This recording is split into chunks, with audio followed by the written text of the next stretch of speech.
everyone, thank you all for coming. My question now for you is, should those who are caught driving after consuming alcohol lose their driver's license after 1 year?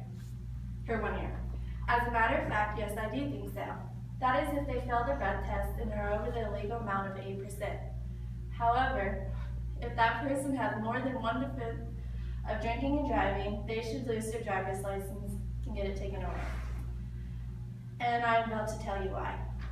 Almost 4 years ago, early on the morning of September 30th, 2012, I received a phone call nobody would like to receive.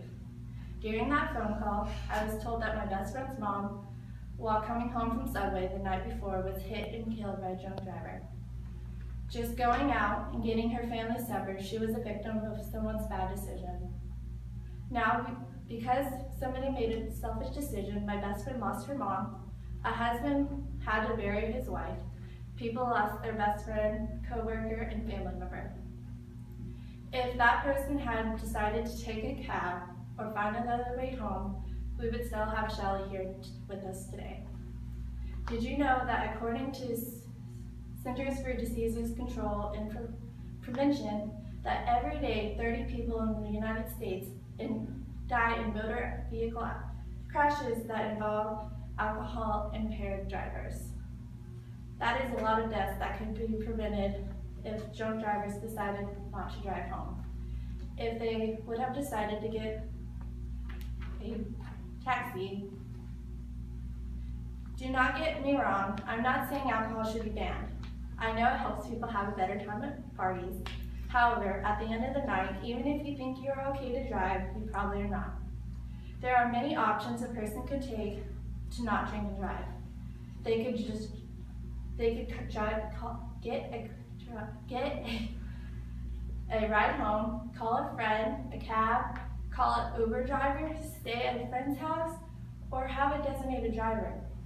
According to the website alcoholalert.com, if you get pulled over while intoxicated and over the legal limit, they face fines, sometimes in thousands of dollars, jail time, increased insurance costs, attorney fees, court fees, lost time from work, and other penalties that vary from state to state.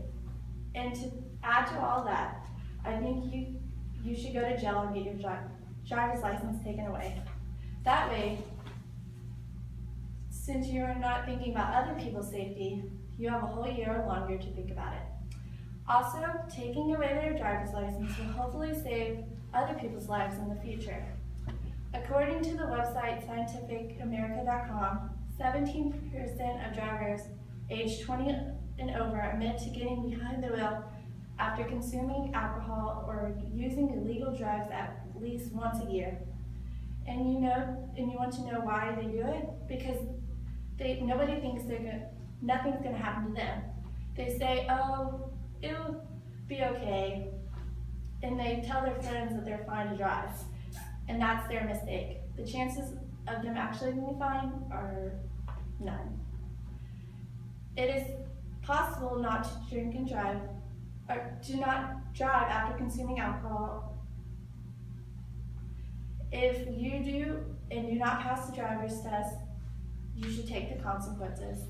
Those consequences including going to jail, getting your driver's license taken away for a year.